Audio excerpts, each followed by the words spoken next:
Milei, the Trump of Argentina. Hi, everyone, and welcome to another episode of Insights brought to you by Ainsley Bullion and the Gold and Silver Standard.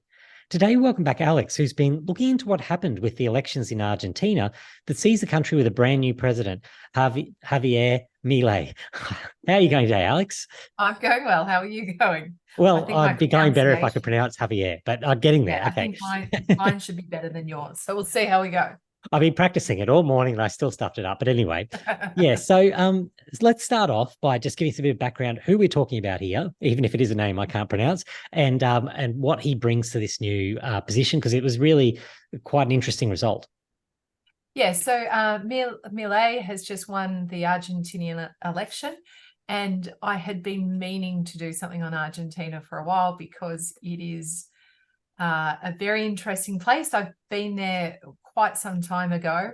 The wealth that was there at some point was immense, and the despair that is there now is also immense. So since about 2014, Argentina's been on another massive decline. This would probably be their 10th or so in the last 100 years. It's a constant state of flux and very crazy differential kind of economic ideas that just swings it from boom to bust constantly. So, that's the background of Argentina. So Milei's come in on the back of another bust.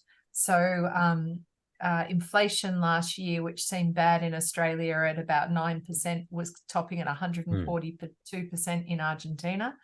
And this guy is quite a right-wing libertarian. He's come in with 56% of the vote, and he is a show pony. He is fantastic to watch. His quotes are amazing. And he was actually an economics professor. So, he follows the Austrian economics model.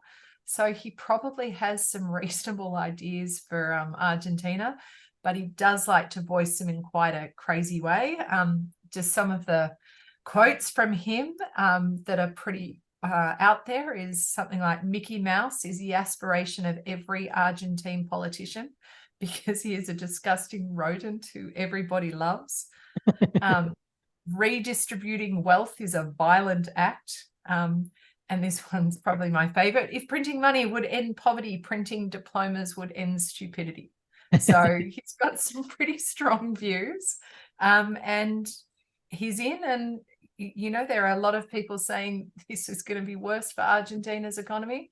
And there's a lot of people hailing him as a hero, calling him the Trump of Argentina. So, and we've seen, like, he's not the first person to be a bit of a show pony and really gain that popular support. I mean, when just before we came on, we were reminiscing that he reminded you a little bit of Boris Johnson and that sort of approach that he used, where it was really, I mean, like or love, like or hate his politics, at the end of the day, he was actually a very intelligent man. You wouldn't have known it by looking at him. And it's sort of arguably the same thing here, where you've got someone very similar hairstyles. Yeah. So that, and they use that sort of to appeal, and there's possibly a little bit of genius behind the madness that they put forward. The Einstein hair that they're all professing now. Maybe that's a trend. maybe it is. But digging into that a little bit more, like the economics of Argentina, because it's been, as you said, from one extreme to the other. What do you sort of attribute to that? Is it that they just trial things like quite erratically? They really go from one extreme in policy to another extreme, or is it geographical? Because obviously, at the end of the day, there's other countries around that should have experienced similar situation. What is it about the economics of Argentina that make it the swings, the swing that experience the swings that it has been experiencing? Well, what was interesting before 1914, or up until about then, Argentina GDP was increasing by about 4% per annum for about 43 years, I believe. They had skyscrapers, their mansions in the, like, all their old sort of on the river mansions. I mean, they're epic. So, and they have just been left to ruin. So up until 1914, it was strongly liberalized, and had a very open economy. So most people commonly know, Argentina has a huge farming agricultural base, but they modernized it. You don't just modernize and industrialize manufacturing. Modernizing and using technology to increase farming is just as important, and that's what really drove Argentinia's expansion. But with these things, you end up getting a lot of have and have not people, as we're seeing in the US now, where the wealth gap becomes bigger. So, South Americans and Spanish, so put them both together, are very passionate people. So then from the 1930s, we had a military government that basically started import substitution. And what that economic theory is we can do everything ourselves. We will make everything ourselves. And then you put trade barriers and tariffs onto goods. So say if you wanted a bucket, which would be my best reference point, rather than importing it from America, who is the best bucket maker in the world, they start making it themselves. But it becomes a protectionist economy where no one needs to innovate. No one, needs to do it better. So what happens then is inflation takes off, and the wealth gap widens even more because you've got these industrialists who are not doing things very well, being protected. So they're making more money. People are getting poorer because of inflation. So that happened up until around the 1970s. Then a socialist government came in. So we swung all the way back the other way. No more import substitution. You can totally import it now. But the government spending went up. So then you had huge inflation, government spending, and every single one of these swings were going on in the world, but not to the level Argentina was going. So, at some point, Argentina had inflation of 5,000%. They defaulted on their debts 9 times. The social unrest is huge. And, there was some improvement from the 1990s. But after the GFC, they just couldn't recover, and they've just been swinging from extreme government to extreme government. So there's heaps that explains a lot, really, that it is really the extremes, as you just highlighted. And we don't tend to see, you think about a country like Australia, we may have gradual shifts in one direction or the other, but they're certainly not at that level of polar opposite. So that probably brings me to a really important point that you raised in the article about this talk of dollarization, because as part of this policy, one thing that he's mentioning about, or seems to be quite serious about doing, is moving the country to a US dollar backed currency, whether that's directly US dollars or how he's going to do that specifically, I'm not sure. But that, it's certainly extreme. It certainly fits with this polar one end or the other approach. But do you think that actually works in this scenario? Maybe can you give us a little bit of background about why he would be attempting to do that, and whether you actually think that could work? Look, he is trying to open the economy up and making it more liberal again, getting rid of the central bank, which is in Argentina in particular, which has been printing money for decades to try and keep up with government spending. And the socialism going on there has increased inflation enormously. So, there are a lot of economists that do argue there is no need for a central bank. And in fact, they create bigger boom and bust cycles. So he is actually not just proposing dollarization, he is actually saying no more central bank. He wants to reduce the government spending, and he wants to, I guess, get Argentina back to its roots. And, people, if people are not given things, they're more likely to innovate. They're more likely to create things. So, there becomes that need to survive, which with a lot of the government spending and social handouts that happen, people just forget about it. And why bother? I've got a fine life surfing in Australia and I get the dole and everything's okay. So there is a good argument for it.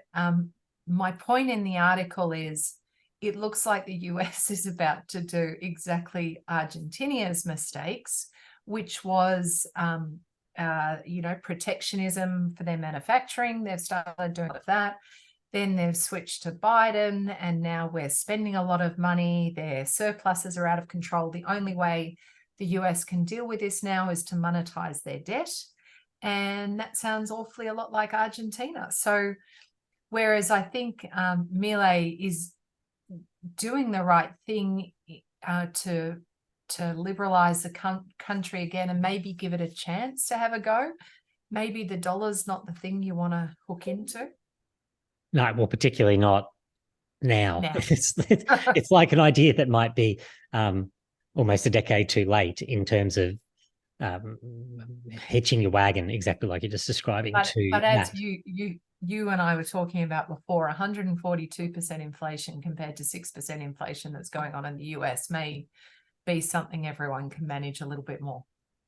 Yeah, and I suppose the flip side is that you can't necessarily go straight to some of the other things, because I know he's a big advocate for Bitcoin, for example, or stable currency, whether that's gold backed or so you can't just flip to these things necessarily overnight without a lot of pain. But I suppose the challenge here, as I see it, is how do you do any of that change without a massive amount of pain anyway? It's very, like, I think a lot of us are libertarian. We do believe that there should be less government spending, and everyone should, have to go back to sound money and all the, like, we believe those things. But when push comes to shove, are we actually prepared as a society to weather the pain that would inflict to actually do it, and particularly do it overnight? And usually, probably the average person probably says, well, no, not overnight. We need to sort of work towards it.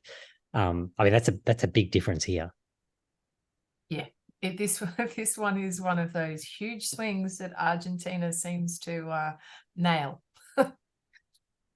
Well, it will be, if nothing else, an interesting experiment for the rest of us to watch, because if he pulls that off, well, then that adds a lot of weight to that argument that really there is no excuse for the excessive spending that's going on everywhere. There is a path out, because at the moment I can't see it.